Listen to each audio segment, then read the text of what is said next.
In the year 1890, deep within the heart of Paris, there exists a hidden sanctuary of indulgence known as the Grand Pavilion, the most lavish and sought after establishment of its kind across the continent. One of its private suites features an enormous bathtub overflowing with the finest sparkling wine, emptied from countless bottles sourced from premier vineyards. Lounging in that decadent pool, encircled by a group of elegant, unclothed companions, is the man destined to rule the vast British Empire.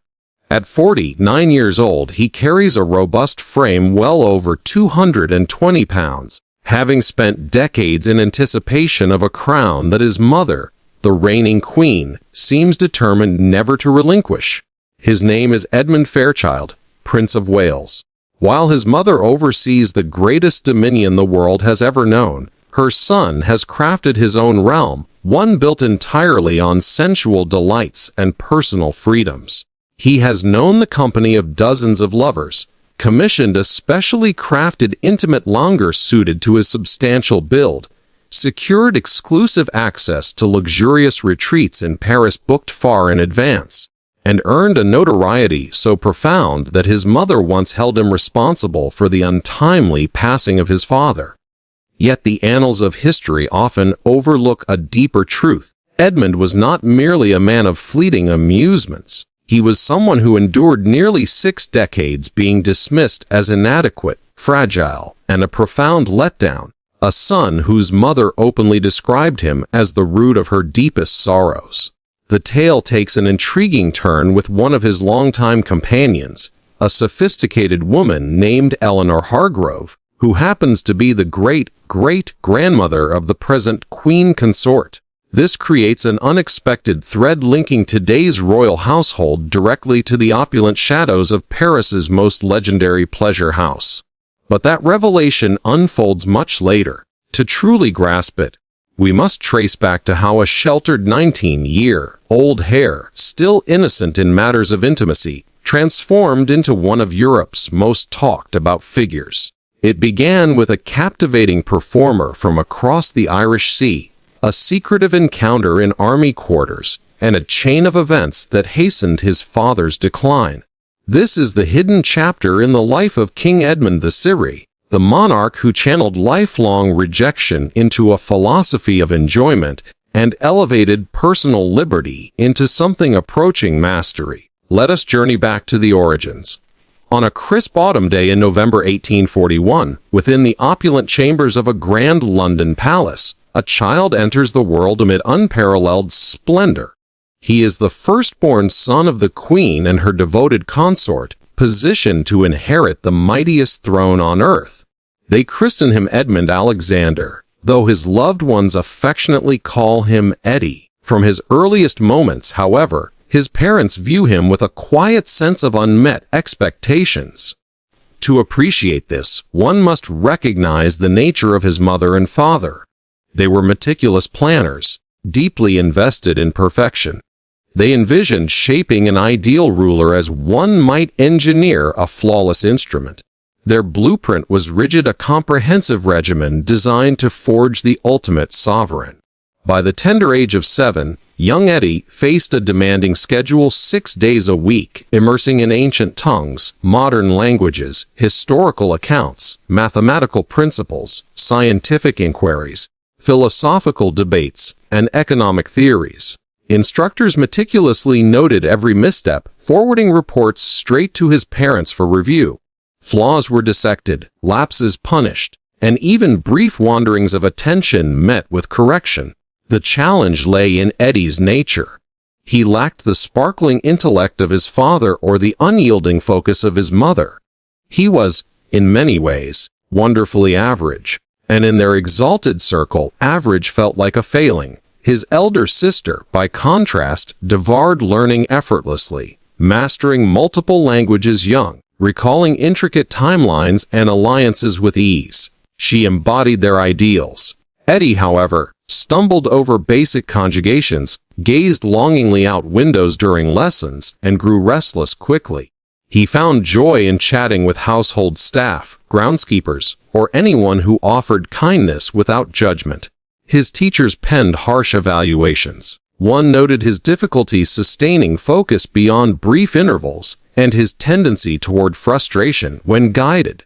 Another observed that he possessed a commonplace intellect housed in a form meant for greatness. What escaped their notice were Eddie's unique gifts, abilities that no examination could measure. A prominent statesman, upon encountering him later, praised his warmth, insight, and gracious demeanor. Eddie could enter a gathering of unfamiliar faces and swiftly put everyone at ease. He recalled personal stories, names, and quirks with remarkable accuracy. He spoke with precision, sensing moods and responding aptly. In essence, he excelled at human connections in a household that prized scholarly achievement above all.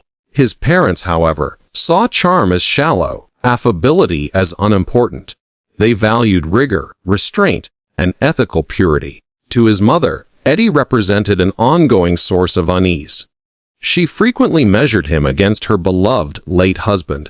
In confidential correspondence, she confessed that his presence evoked distress, even aversion.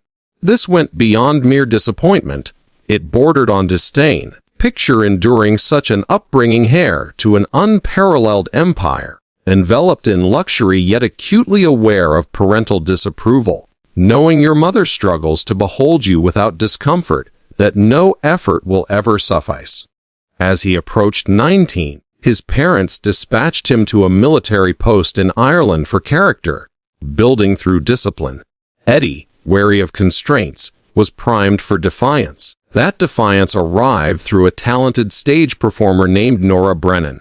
In the summer of 1861, at a training camp in Ireland, the 19-year-old prince remains untouched by romantic experience, a fact his comrades find amusing in an era where youthful exploits were expected among officers.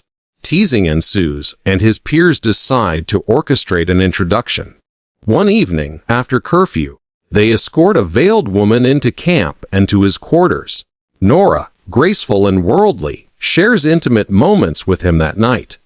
It awakens something profound in Eddie, not just physical discovery, but a taste of autonomy. For the first time, he chooses something unscripted, unsupervised, utterly his own.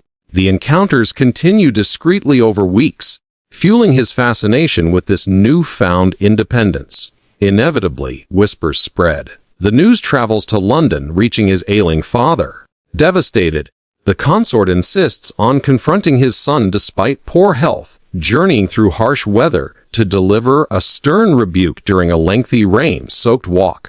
Eddie weeps, seeks pardon, vows reform.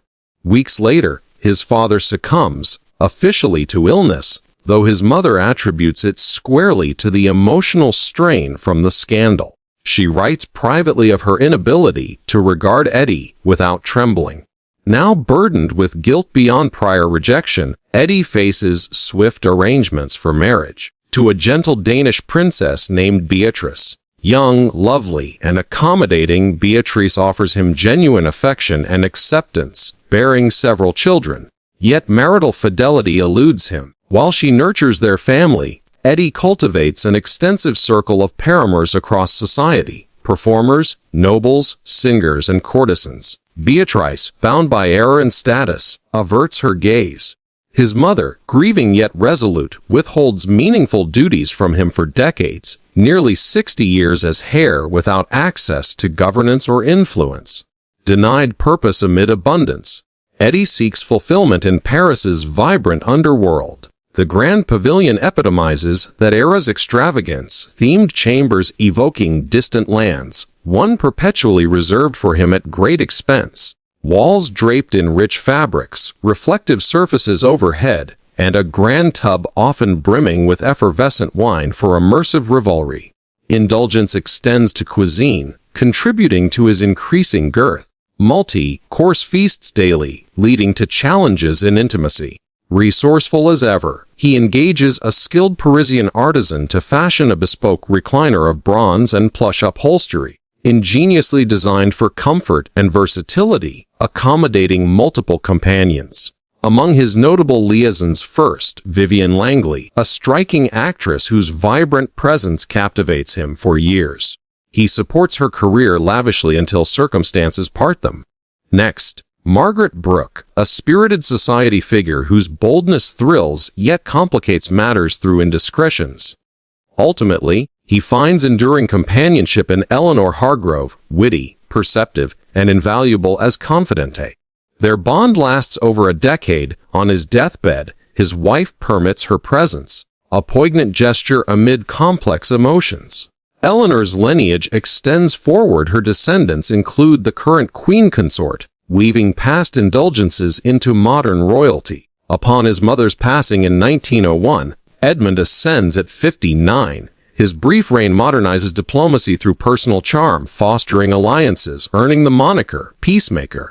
He passes in 1910, leaving a legacy of resilience, transforming dismissal into delight, proving underestimated qualities vital for leadership.